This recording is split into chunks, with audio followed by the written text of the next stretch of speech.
साथीहरु छिप्किलीले यसरी छाला फेर्ने रहेछ हेर्नु त मैले त फर्स्ट टाइम देखेँ नि त छिप्किलीले यसरी छाला फेर्ने रहेछ कस्तो अनौठो कुरा देख्न पाइयो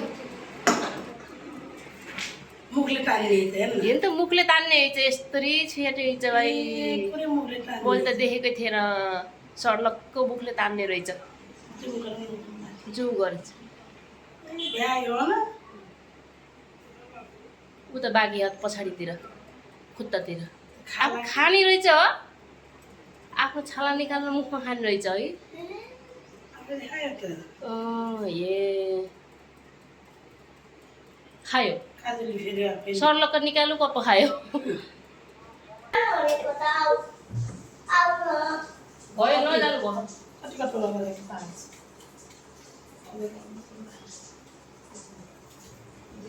चार पाँच भयो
तरकारी पाक्दैछ, यता अन्डा बोइल हुँदैछ। अब रोटी बनाउने हो, आटा गुनिराखेको हो।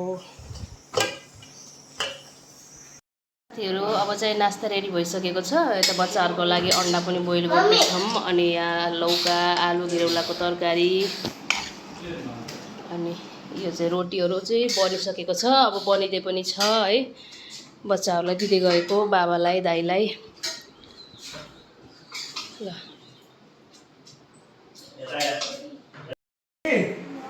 Happy birthday. बल्ल यति बेला हो।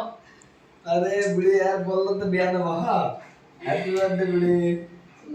Thank you so much. कस्तो राम्रो फुलहरू यस्तो कति राम्रो बनाइदिएको छ मैले। झन् याद रहेछ हजुरले। अरे याद हुन्छ नि यार। Thank you so much. Happy birthday बुढी। ल हैप्पी बर्थडे। म त बिर्सिनु भएछ कि भनेको अघिसम्म यार म यार बिर्सिन्छ यार। Thank you. आज चाहिँ यहाँ काम गर्ने मान्छे आउनुभएको छ, अनि बाबाले नास्ता ल्याइदिनु भन्नुभयो, त्यही भएर चाहिँ यहाँ नास्ता ल्याइदिएर आएको छु।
One hour later.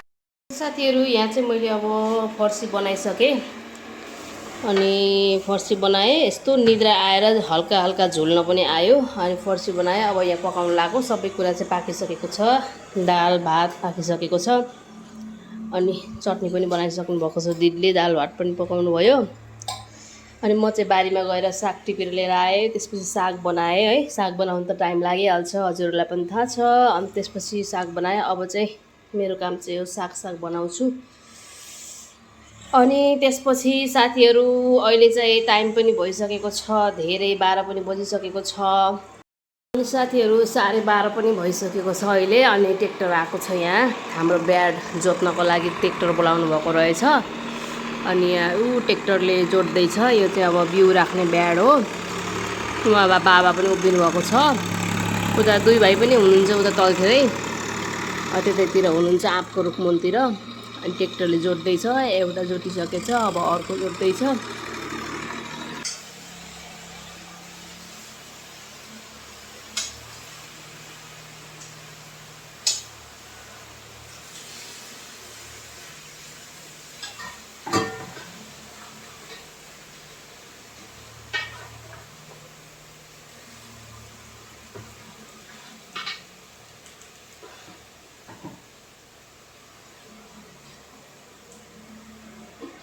ढाकेर राख्नु पऱ्यो साथीहरू।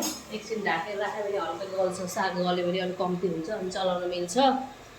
अब अदरक ट्याक ट्याक ट्याक अदरक कुटेर हाल्नुपर्छ मान्छेले यहाँ झुल आएर के गर्ने त अनि साग बनाउँदा बनाउँदा त्यही भएर यहाँ च्याउचो राखेर अनि हल्का सुप राखेर अनि यो चबाउँदै अब यो पकाउनु त पर्यो आज फेरि अब तरकारीहरू अब धेरैजना भएको भएर चाहिँ बिहान पकाएको तरकारी चाहिँ नास्तामा ठिक्कै भयो नि त साथीहरू त्यही भएर फेरि अर्कोचोटि पकाउनु पर्यो तरकारी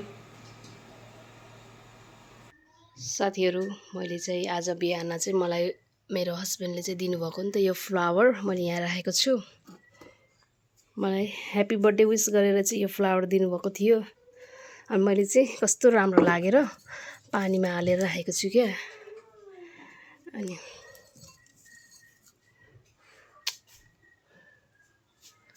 टुन टुन